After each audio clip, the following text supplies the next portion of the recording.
Hello everybody, it's Ethony and today I'm going to be answering the questions that a lot of you sent to me via Facebook on the Tarot Academy Facebook page or the Awakened Soul Coven Facebook page. I thought I'd do a Q&A reading a Q&A video and there is a shit ton of questions. So I had got myself a very hot cup of tea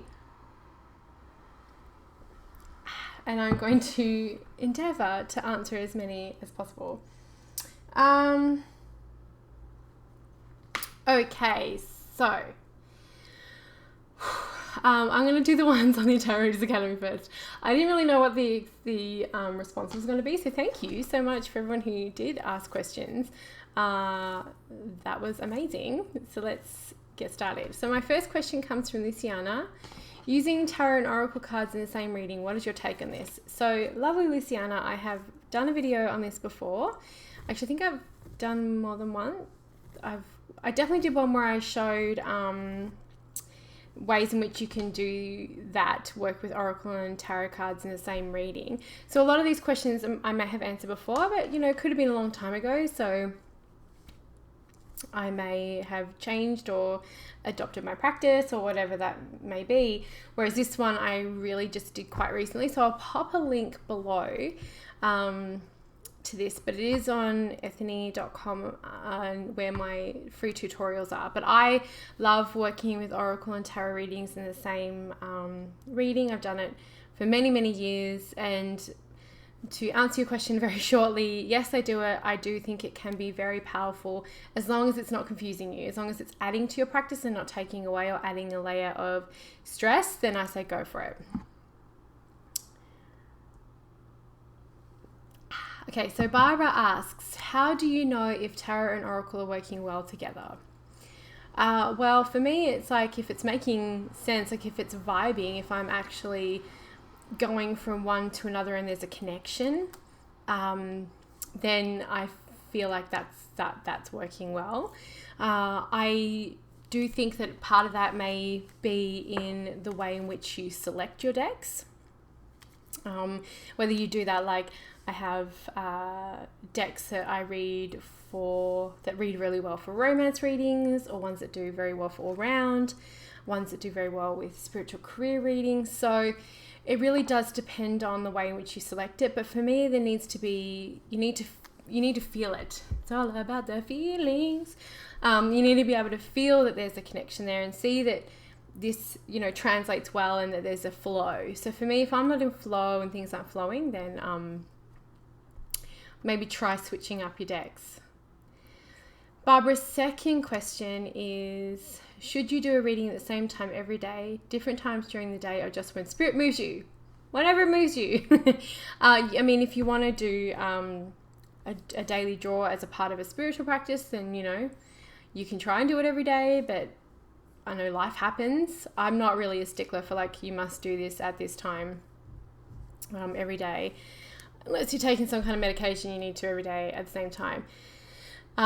But, tarot shouldn't feel like a medication. It shouldn't feel like a chore. So I do things when spirit guides me for myself and when it's sacred days, like our Sabbats and our moons. But normally if it's just like it doesn't, and outside of that is whenever I'm moved to, but for my clients, it's every day. So I guess for me, it's a little bit different because this is my jam. This is my job. But I say whenever you feel moved to. Lots of questions from Barbara. How do you know when it is spirit talking to you or your guide, and when it's just yourself telling to do it? To do what? to go do the reading? It does. I guess and I may have read this incorrectly, so let me know if I have. But for me, the answer to that question is, does it really matter whether it's yourself telling you to do a reading, or whether it's your guide telling you to do a reading, or whether it's spirit telling you to do a reading? It's still coming from within.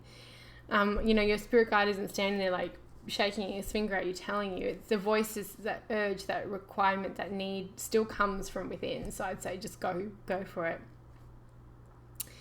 The next question is from Barbara. When can you know you're making a connection when you're not forcing it to be there? And I'm assuming this is about connecting to your guides.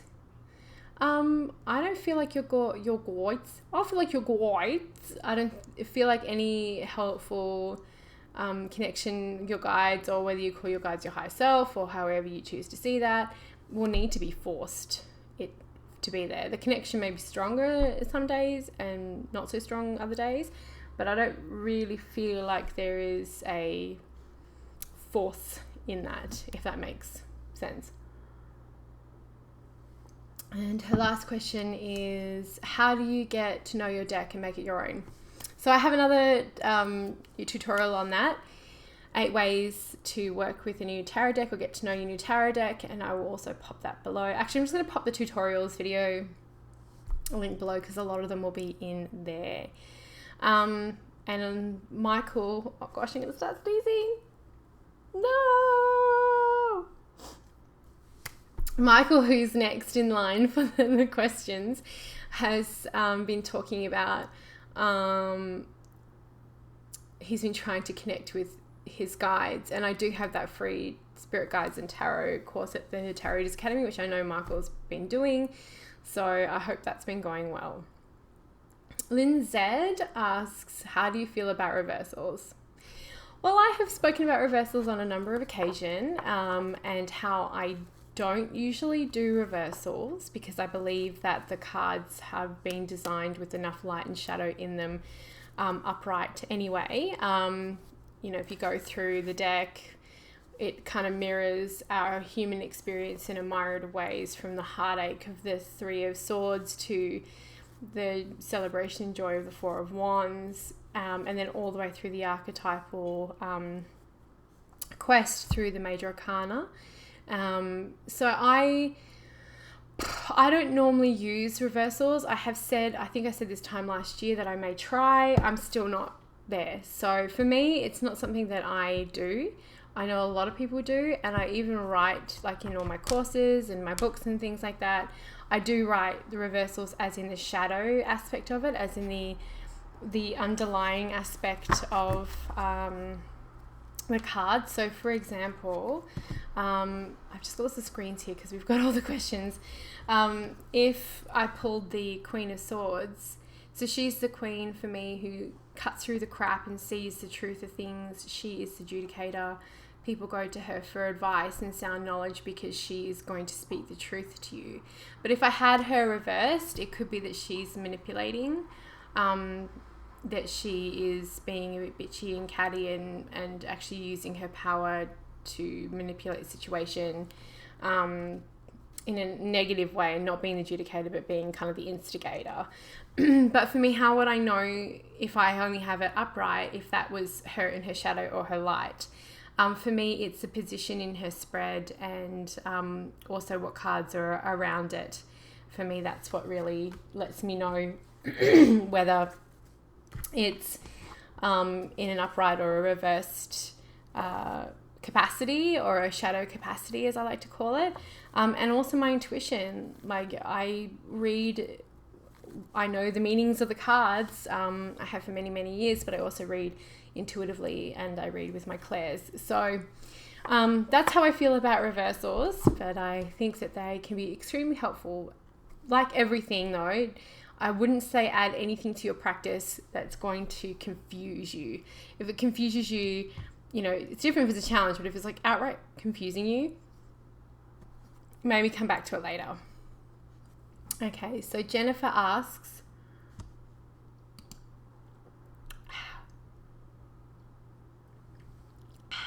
I love to eat. It's the nectar of the gods. It's just for those of you who like to know, it's just an English breakfast tea. What factors, Jennifer would like to know, what factors do you think are in play during the shuffling / choosing of the cards? Is there literally a spirit guide in placing the cards as you shuffle and choose? Or is the spirit guidance more the interpretation phase of the reading, as in maybe there is enough about human nature represented in each card that no matter which cards we choose, we can make some meaningful connection with the cards, either for ourselves or someone else. If we use our intuition / spirit guides as we go, I suppose it could be both. Whew. I am just curious about your experiences with and the opinion on these issues as I continue on my journey with the tarot cards. Thanks a bunch. Holy moly in a can. I shuffle until I feel... So my ritual for getting ready for a reading is I set my altar up, which is behind me right now because I've been doing client readings today. I light my spirit candle, I connect to my guides, and then I will state the intention for the first client and connect to the first client. And then I will shuffle until I feel ready to stop. And then I will cut the cards however I feel, like I'll cut them and then draw the pile how I feel drawn to intuitively. So because I'm already connected with my guides, maybe it could be that I'm making this crap up, that maybe it's them, telling me when to stop, or whether it's just me feeling it. I don't feel like my guides physically come down and choose. Like if sometimes I get clients to choose their own cards, but I do feel like that inner voice is at least connected to my higher knowing. So yeah, a little bit of both, I think, Jennifer. But for me, I'm already connected to my guides the second I start reading my cards. So for me, it's probably a little bit of they let me know when to stop. They let me know when that energy of that client is in there and when they've connected with maybe their higher selves or whoever wants to have a chat. And then we go from there.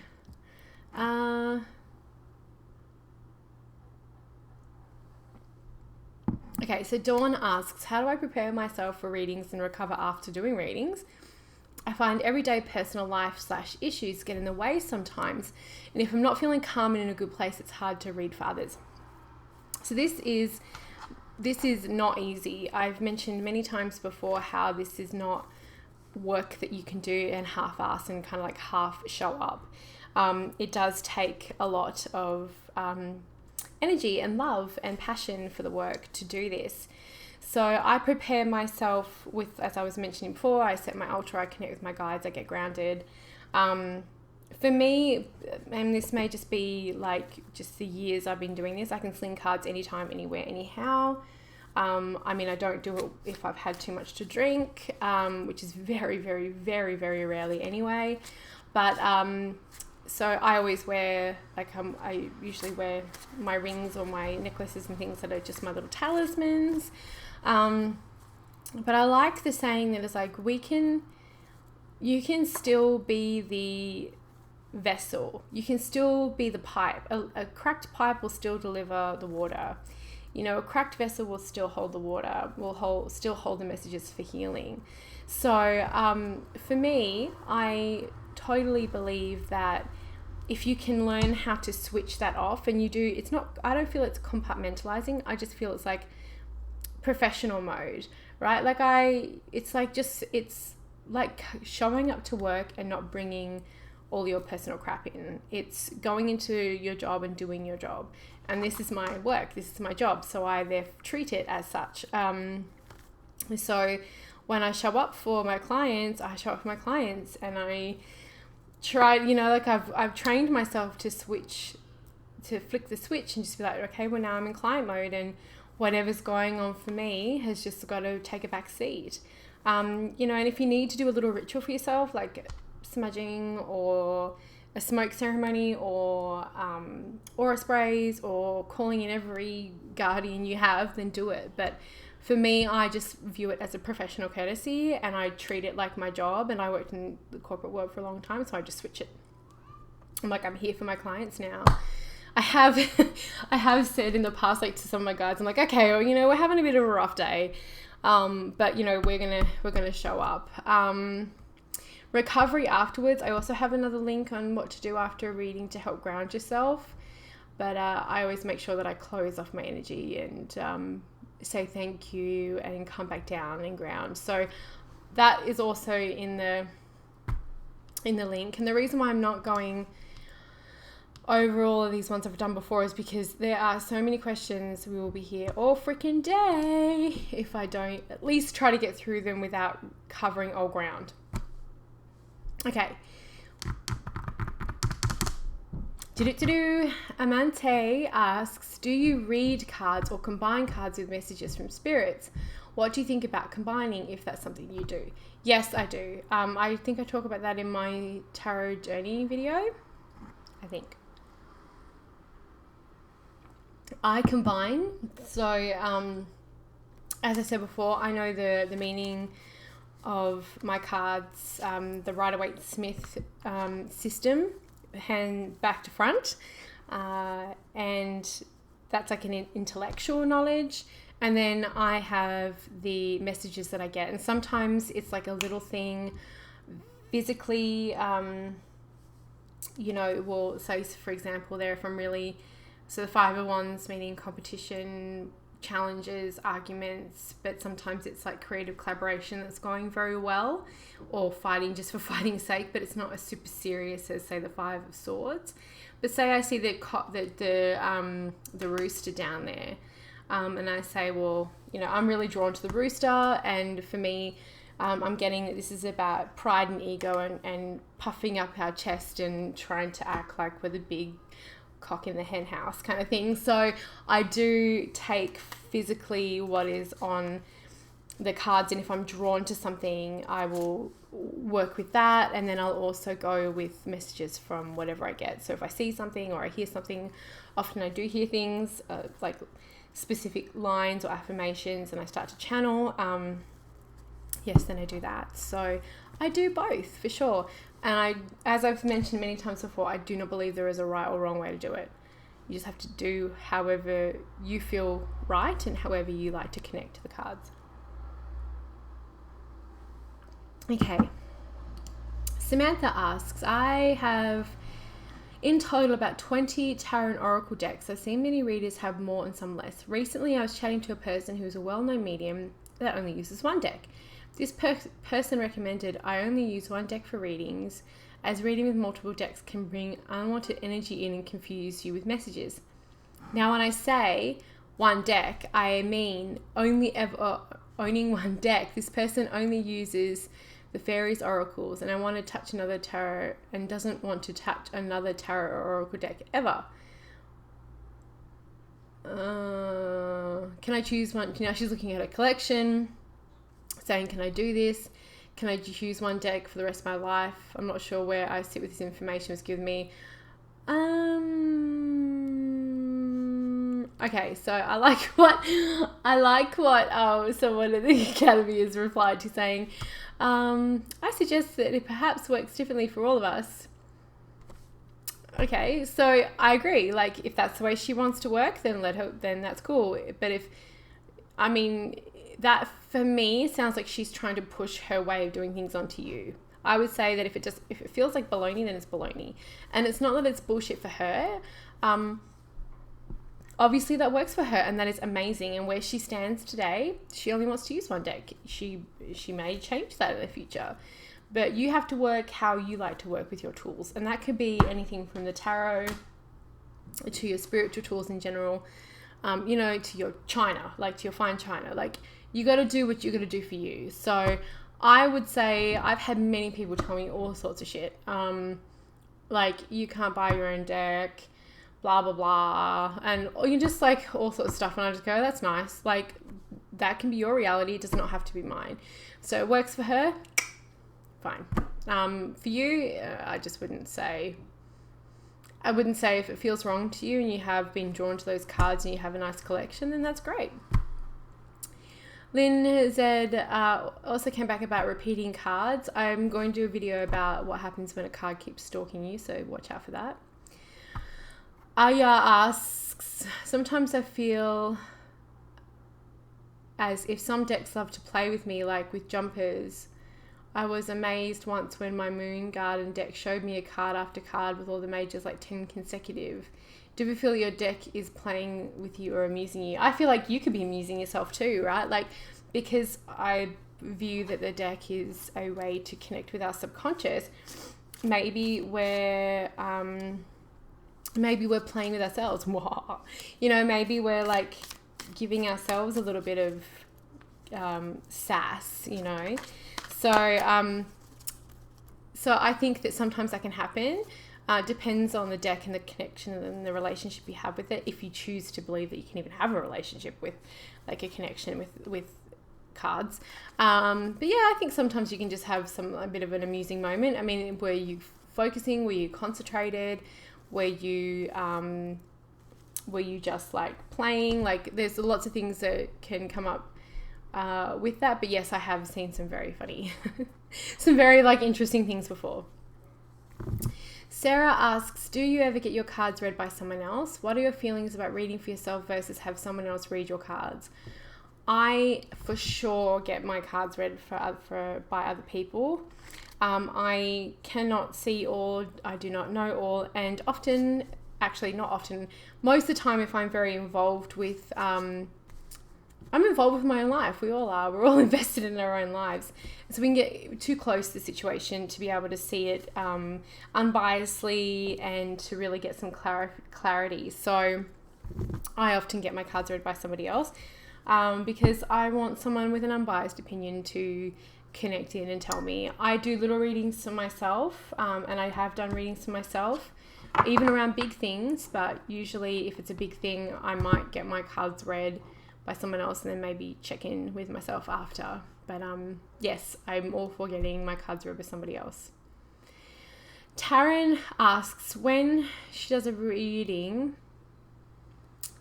it's as if the cards play out and it's different every reading. Does this happen for you? Oh,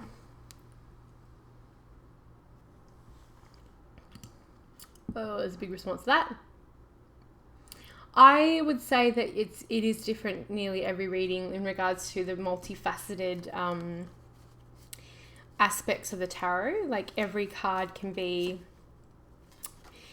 different things, and there are so many layers.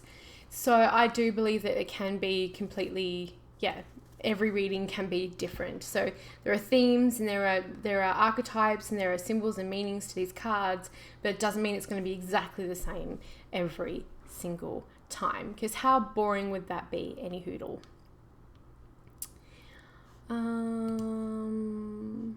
Okay, how do you connect with your spirit guide? Isn't it a good idea to connect to or keep only one or a few decks? So I've already answered the one or a few decks thing. I think that's baloney. I've got hundreds of them and I love them all. Well, I use a lot of them, right? Like today I've got 1, 2, 3, 4, 5, 6, 7 decks out and I've used every single one of them. So that's just one of my days. So I use a lot of them and I connect with a lot of them. I have several decks that I use every day, or several decks that I really connect with, and other ones will come and go, or I change through seasonally, which a lot of you have seen. And some of them have a very special place in my heart for a certain amount of time, and then I keep them because they are that special deck. But no, I just think whatever works for you. And how do I connect with my spirit guide? I go through all of that in the Spirit Guides and Tarot free course at the Academy. This is from Garima. I hope that you've seen it because I explain everything. There's a meditation that I've done many times over many years, and now it's as easy as for me. It can be an instant connection just because of that strength over the years. Jacqueline asks, I find myself explaining what each card means and it sounds choppy. How do you pull the cards together easily and make it flow with a story to answer the question? I've been trying many years and I feel like I'm missing something. So I have a tutorial on this about storytelling in the tarot, and the way that there's a spread in there to help you build your ability to do a tarot reading as a more narrative, so that you're not sounding choppy. And some of it just takes practice, but you can flip the meaning to flip the kind of view of the reading as that your client is like the protagonist of a novel. So you would look at it in a different way. So again, I've linked down below to the tutorials. So yeah. So we've had someone ask a very interesting question that's more for a reading. So I'm going to skip that one.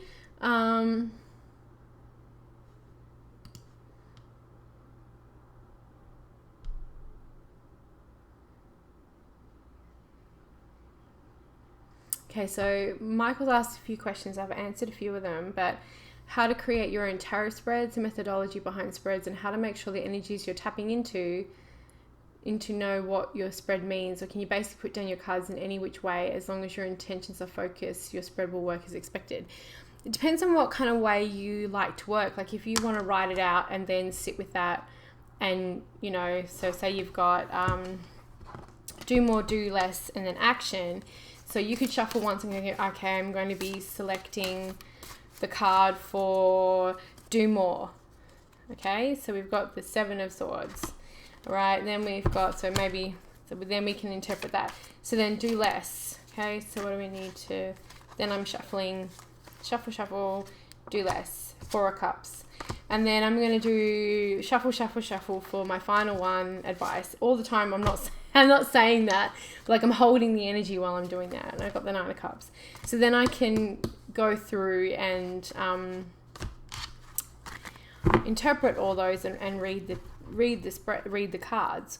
Or I can say, hold the whole thing in my mind and lay all the cards out at once.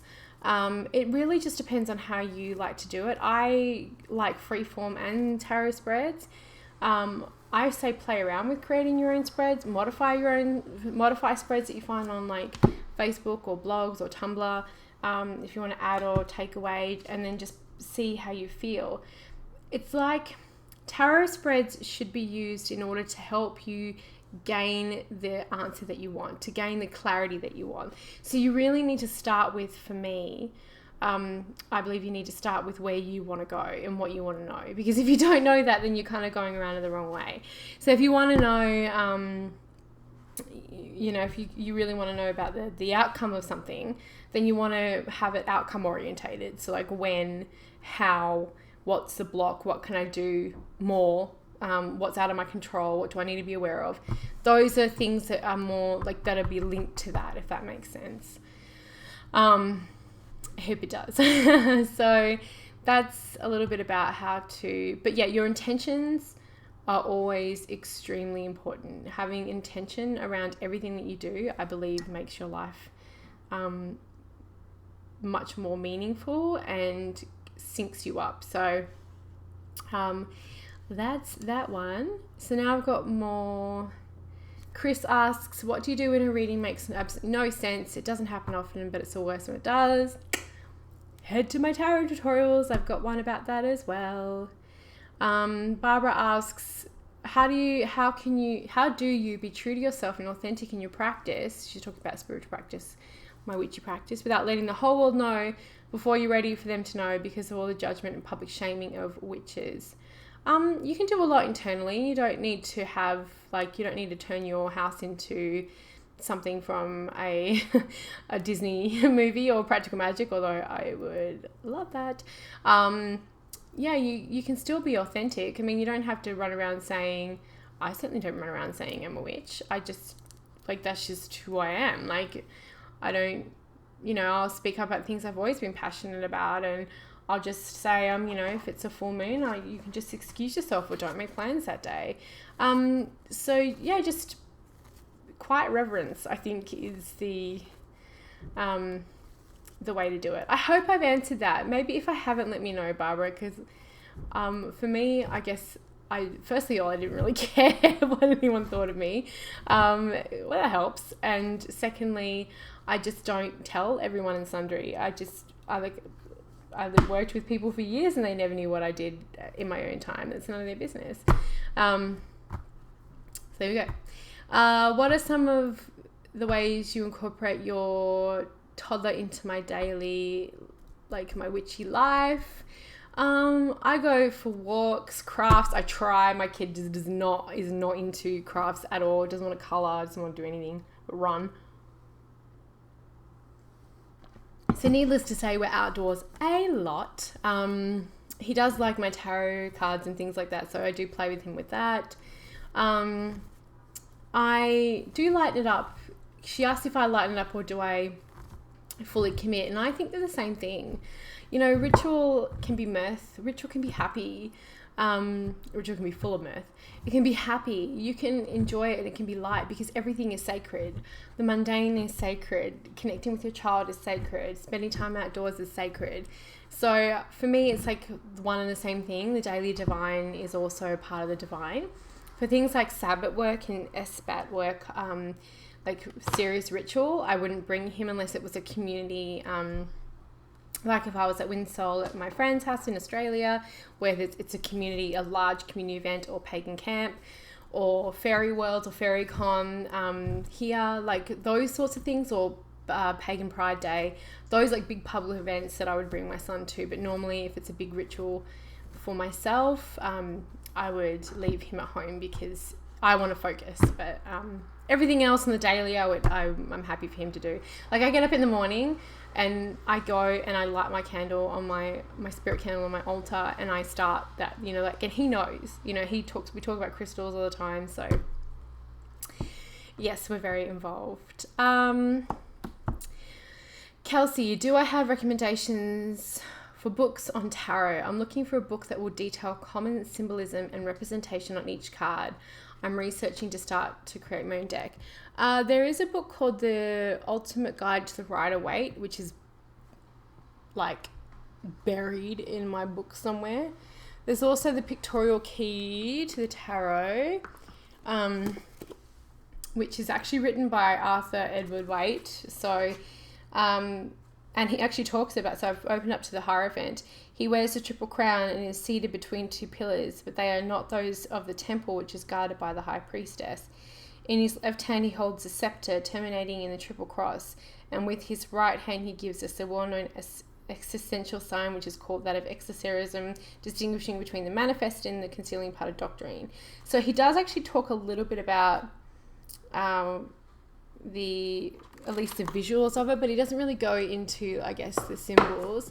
The Spiritual Tarot is a good book. 78 Degrees of Wisdom is a good book. I've got so many. Integral Tarot, Mastering the Thoth, depending on what you really want, I guess. Because every deck will have, if it's a Rider-Waite one, then the Pictorial Key to the Tarot is a great one. And the Ultimate Guide to the Rider-Waite, or the Ultimate Guide to the Thoth, is a really good one. Holistic Tarot is another good one. If you couldn't hear me, Holistic Tarot is another really good one. So see how you go with some of those. Santiparip asks, what do you think of yes/no tarot spreads? Do you think they work? Why not? Why not? I feel like that can be a bit dry, but yeah, why not? So let's depending on the questions, let's have a look. So that would be yes, depending on the question. No, for me, maybe. No. Yes. Choice. But then I wouldn't do it like that. I would kind of get the vibe, like no or yes. It can be yes or no. I mean, isn't that kind of like the same, like different sides of the same coin? It's like, yes, it's over, and no, it won't get any worse. Or yes, if it's a good, talking about, will you be successful in money, but you also need to be practical and have sound financial backing and a bit of business knowledge. So I don't know. So maybe I am no around yes or no's, but for me, I will ask, I can ask if something's going to happen or is likely to happen, but I will always want to look in a little bit deeper as to what is in play and what you can do around that. Jamie asks, how do you handle people who are downright rude to you when they know you're a tarot reader? Do you want more? Jamie knows me. I love you. I just be like, well, you're rude, and walk away. I'm like, well, thank you for your unwarranted opinion. I hope you have a lovely life. I'm not into shying away from not confrontation, but don't like be an asshole and expect me to sit there and be like, oh, that's great, you think I'm a fraud? Well, that's lovely. You haven't known me ever at all. So if they are downright rude to you, I would just be like, love and light, mate, and walk away. Actually, I would be like, well, thank you for your unwanted opinion. I hope you feel better about that. I hope it made your day to be rude, and then be like, peace out. I don't know, is that an acceptable answer? Fuck those people. I have got no time for people who are like, have some manners. I don't care where you come from, what you do, just have some freaking manners. Jamie, you want to know what happened? Yeah, I'm very much a heart, like, you will know on my face if I'm pissed off about something, or if I've been insulted, I guess is the right word. So I just be like, thanks, mate, fuck off. Bren asks, the same cards can mean 10 different things to 10 different readers, so how can you know which interpretation is right? Whichever one you assign to be right, whichever one you feel to be right, whichever one in that situation for that client in regards to that question feels right. There is no right. It's just what feels right to you. And I know this person well, Bren, we've just spoken. So you're very good at your inner knowing. So just go with that and ignore everything else. Jackie asks, do I need to give up alcohol to connect with whatever we're connecting with to get my energy flowing right? If you say yes, she's so funny. No, you do not have to give up alcohol. You can do whatever you like. I don't think you need to be sober. I think alcohol for certain people does not mix well with them, but a glass of wine is no problem. And in a lot of circles there are libations, and so no, you don't have to give it up. That's got to be a very personal thing for you if you have reasons to want to give it up. Chris asks, do you ever have periods of feeling disconnected? Most of the time I feel very connected to everything in my higher consciousness, the universe, my intuition, but occasionally I go through periods of disconnect. Do you ever have those times, and how do you break out of it and get back to feeling connected? Yes, I do. Those hermit times, those times where I feel a little bit disconnected. I know for me it's usually at times where I'm going through immense change, or things have shifted, or I've gone through a sort of like a level up, and things are still like integrating. So I just give it space, Chris. For me, I will connect back to my tools. I'll spend time with quiet. I'll journal. I'll go and do some very introverted things, go for a walk in nature, and just, even if I'm not feeling it, just be there. Just show up, show up and it'll come back. But don't resist it. Don't go, oh shit, something's wrong with me. Just know that it'll come back and be okay with it. Darlene asks, are there some people who are just not meant to read the tarot? How will you know if you're one of those people? And what can I do to ensure that I'm the best in my readings? What makes a good tarot reader? So I'm going to talk about what makes a good tarot reader in a video coming soon. But I don't believe there are people who are not meant to read the tarot, because it's like you can read the tarot in so many different ways that it's not funny. You can read the tarot just for you. You can use the tarot as a creative tool. You can use the tarot as a problem-solving tool. But do I feel that it's everyone's mission in life to read for others? Maybe not, but not all of us are meant to be chefs. Not all of us are meant to be designers. How do you know if you're one of these people? If this is what I love that line. I love that line in Sister Act 2. Joyful, joyful, my fucking favorite movie. I love that movie. That whole end, it was just like, joyful, joyful, Lord, we adore thee. Like, the whole thing is just, I just love it. God of glory, Lord above. I actually want to go watch that now.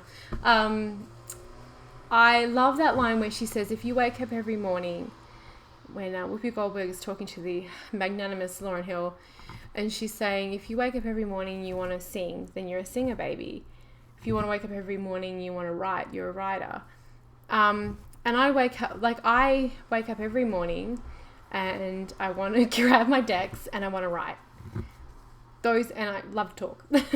So those are my things, and I know that never goes away. And the only other thing that I love more than that for work is working with people. So I really feel it's like you just know. I feel like I'm at home when I have a deck of cards in my hand, and I just know. So I feel if you Wake up in the morning feeling like a reader. You got your deck in your hands and you can't wait to get to work. If you do wake up in the morning and you feel like this is what you're meant to be doing, then you're meant to be doing it. But just don't feel like you have to do it to fit somebody else's mold, if that makes sense. And I will answer what makes a good reader and what can you do to ensure that you're at your best to do readings. Just take care of yourself. Take care of yourself. Take time out. Don't say yes to everything. Take vacations. Heal yourself. Heal or be healed. Spend your time with good people. Eat good food. Exercise. It's like, I've got to get off this chair. I've been recording, shit you not, for 5 hours today. So like, that's what you got to do to be a good reader. Read, study, read things that got nothing to do with the tarot. Like I'm reading a book about what makes something contagious and epidemics. And it's got nothing to do with tarot reading, but it's so fascinating. So yeah, I don't know, just have a big heart and a big worldview and a big open mind and go from there. Okay, so we're coming around the bend, nearly finishing. Pamela asks, do your spirit guides pick the cards? Oh, we talked about this.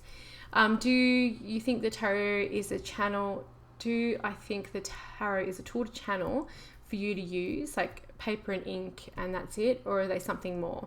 All of the above. I believe that you can use the tarot to channel. I believe that you can use guides to read the cards, and I believe you don't have to use guides to read the cards. I obviously have clients sometimes pick the cards for themselves, and sometimes I pick the cards for them. So it really just, do I think that this has like, it picks itself? Maybe, maybe not. Our subconscious work. Maybe some people just think it's something else. I treat the tarot as if they are a spiritual tool to be used for divination, reflection, growth, a tool for channeling my guides and my higher self. So that's for me. But yeah, you can use it to channel for sure. You don't even need a pen and paper to channel. You can, if you learn how to channel, you can just channel knowing how to channel. Bren, do people in real life call you Ethony? Yes. Lots of people call me Ethony. Most people call me Ethony. What made me move to Canada? The guides. I think I talked to you about that. And then Linda, I want to use my oracle decks with my tarot decks more. How do I know what is the right deck? Sometimes the oracle card I pull at the end contradicts the tarot reading. Yeah, if it contradicts the tarot reading, maybe have a look at like, I would say if it's contradicting the tarot reading, if you can't find any connection whatsoever, then maybe you need to look at changing it up a bit. But maybe it's just looking at it from a different perspective. Just get to know your decks really well, Linda. That's all I've got for you, I guess. Is just like get to know your decks. Like I use my Awakened Soul Oracle deck a lot with my readings to my clients, and it helps that I designed it and I wrote the book and I saw every card before it was created lovingly by painted lovingly by Danielle. So but I have a lot of decks. I do believe that you can make connections to it. So maybe if it's just looking at it maybe from a different perspective, or get to know your oracle decks a little bit better and select ones that work well together. Okay, so that's all the questions for today. Holy cow, 43 minutes. Thank you so much everyone who sent in questions. I know I rapid fired through all of them. If I didn't quite answer the question the way that you hoped because I misinterpreted it, please let me know, and thank you so much for joining me today.